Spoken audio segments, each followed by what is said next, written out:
Olha, primeiro os hospitais universitários do Rio Grande do Norte, incluídos aí o Onofre Lopes e a Maternidade Januário Cico, prestam um serviço extraordinário à população do estado. E são vítimas da ineficiência da rede pública estadual e municipal, podemos dizer. A falta de maternidades em todo o estado. Antigamente, as parturientes tinham a oportunidade de terem seus filhos em suas cidades. A maioria dessas unidades estão fechadas. Então, há uma drenagem extraordinária para Natal. As maternidades de Natal estão sendo também vítimas, a da rede municipal, estão sendo vítimas de desabastecimento.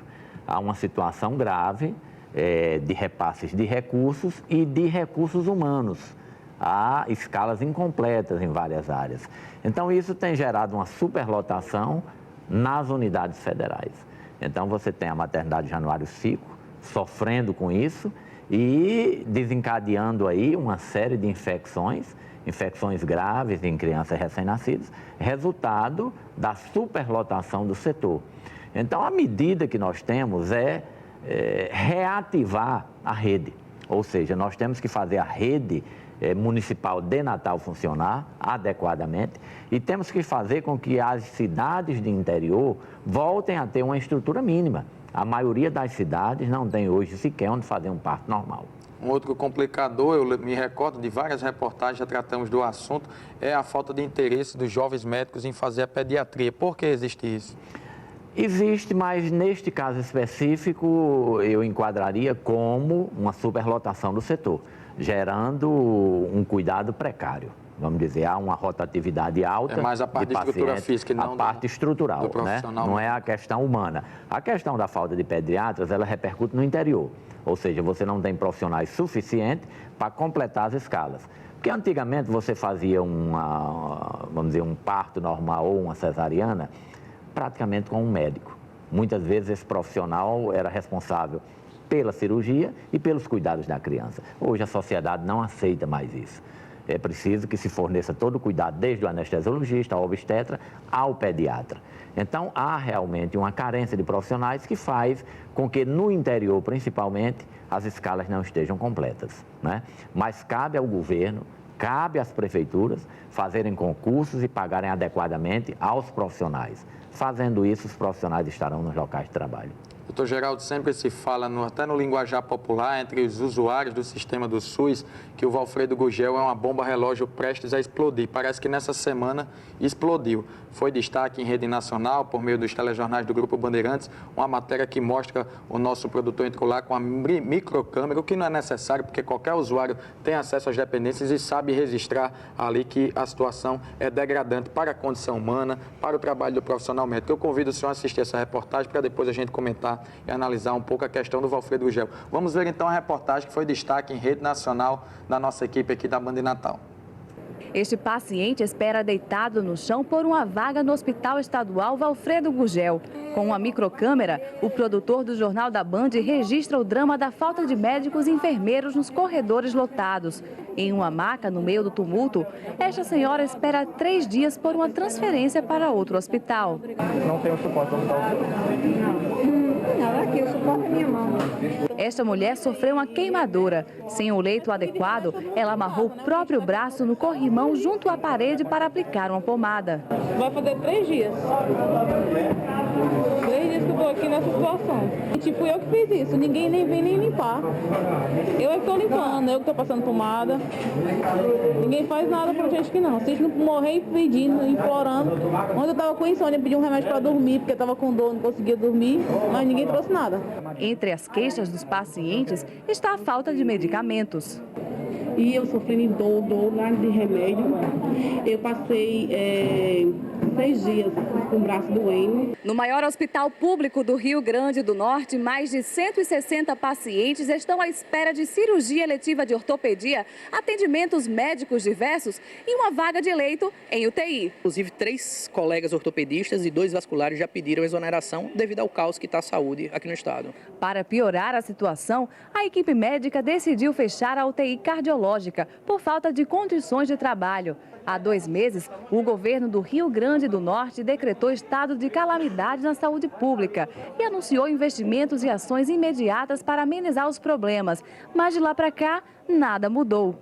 diante do plano de enfrentamento, houve algumas dificuldades no tocante, primeiro, aos leitos de retaguarda, que não conseguimos aquilo que esperávamos, que seria a retirada dos pacientes, levando para a unidade do Hospital Universitário Onofre Lopes. A mãe de um paciente internado no hospital há 12 dias está cansada de esperar.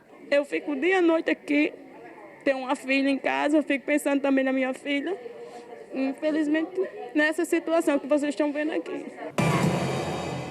Doutor, pelo que constatamos nas imagens, esse plano de enfrentamento, pelo menos a princípio, falhou.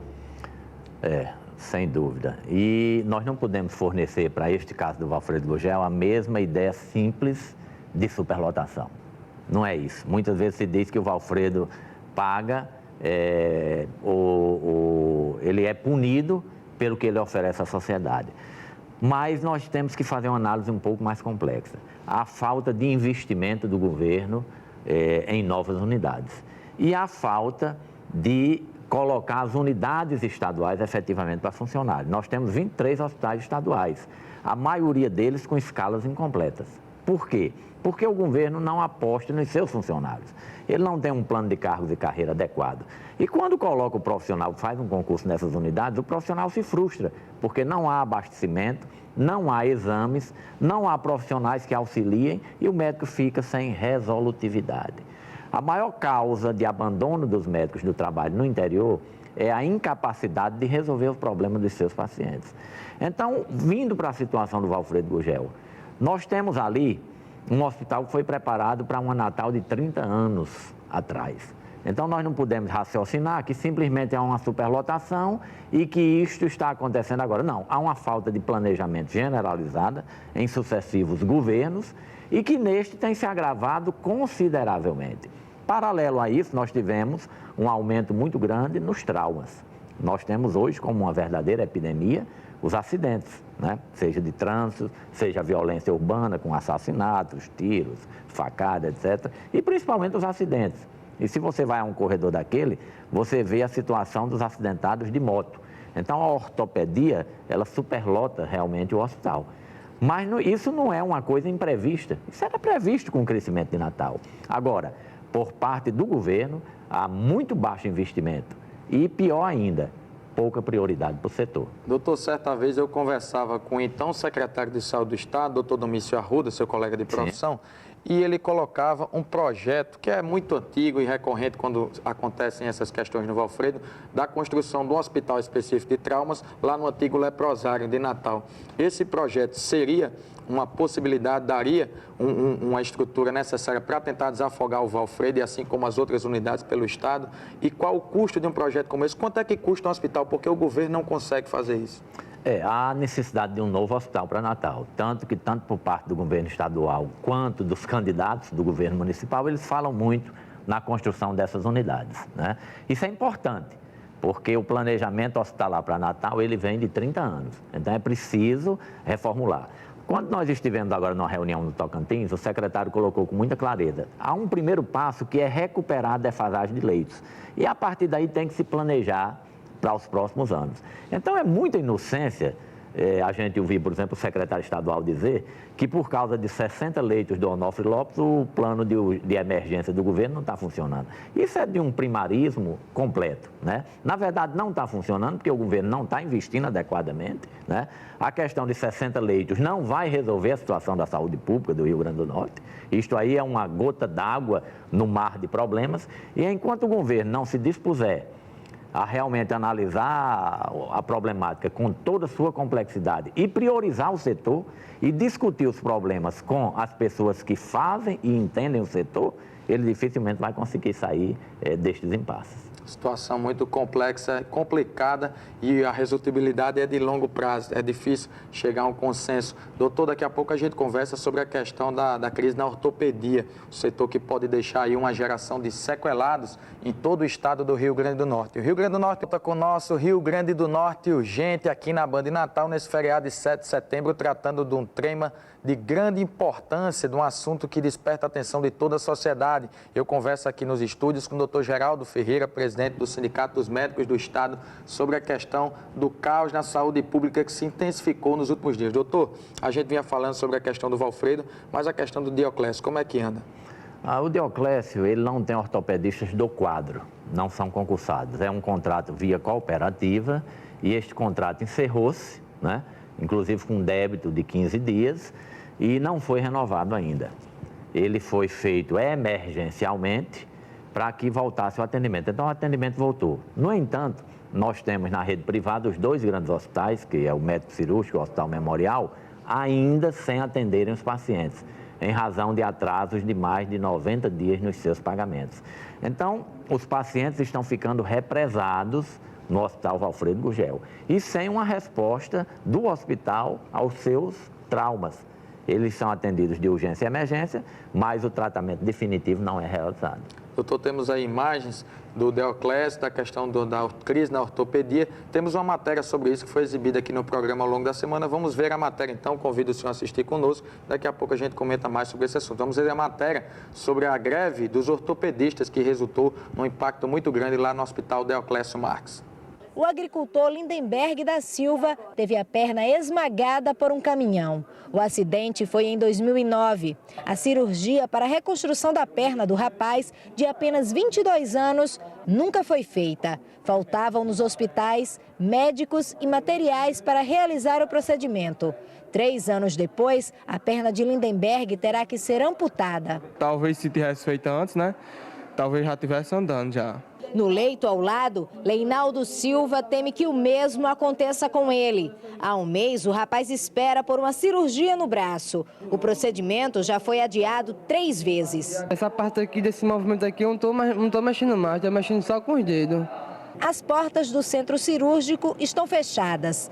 Por dia eram realizados na unidade cerca de 10 procedimentos. Os médicos ortopedistas paralisaram as atividades por falta de pagamento de salários e ausência de um contrato de trabalho com o governo do Rio Grande do Norte. A gente quer regularizar os pagamentos dos médicos e adequar o contrato que a gente precisa trabalhar com respaldo jurídico. Eles vão ficar aqui aguardando as cirurgias, infelizmente, pagando um preço alto que eles não mereceriam. Deveriam ter o seu tratamento resolvido com facilidade. Um impasse que pode gerar provocar uma geração de sequelares, né, doutor? Porque quando se trata de ortopedia, às vezes o tempo é complicado depois de tentar recuperar a situação, a questão da saúde. O cidadão pode ficar mutilado, aleijado, é um dos casos mais complexos. Pois é, e neste caso eles são violentados de 2 formas, pela violência urbana e pela violência da incapacidade do governo de dar uma resposta adequada. São vítimas 2 vezes, o cidadão que paga seus impostos, o cidadão que vai ao hospital em busca de socorro é violentado nos seus direitos. Doutor Geraldo, para a gente concluir esse assunto que é de interesse público, o governo do estado apresentou um plano de enfrentamento, decretou estado de calamidade pública e esse plano por 60 dias foi executado, entre aspas, mas pouca coisa mudou. Qual seria o plano de enfrentamento proposto pela classe médica da qual o senhor é representante? Olha, primeiro nós temos uma violação clara dos direitos humanos dos pacientes. O Sindicato Médico está preocupado, está chamando na próxima semana a Comissão de Direitos Humanos da Federação Nacional dos Médicos e nós vamos denunciar o governo estadual nos tribunais nacionais e talvez internacionais. O cidadão merece respeito. É preciso investimento, esse é o primeiro passo.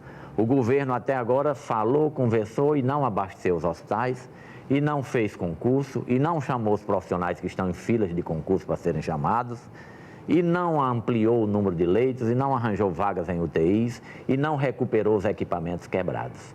Então é preciso, para que a saúde consiga dar alguma resposta, que este conjunto de atitudes seja tomado. Agora, vê-se claramente que o governo não tem priorizado a atenção à saúde. Quando a gente nota alguma ação do governo, é uma ação na direção de destruir a carreira pública dos profissionais e de terceirizar os serviços. Por exemplo, nós tivemos em Mossoró a contratação de uma empresa, que em Natal foi contestada, né? Inclusive com prisão no Rio de Janeiro, etc., até aqui por Natal, mas o plano de calamidade que o governo fez, na nossa primeira avaliação, se tratava apenas de conseguir refazer o contrato com essa empresa sem licitação.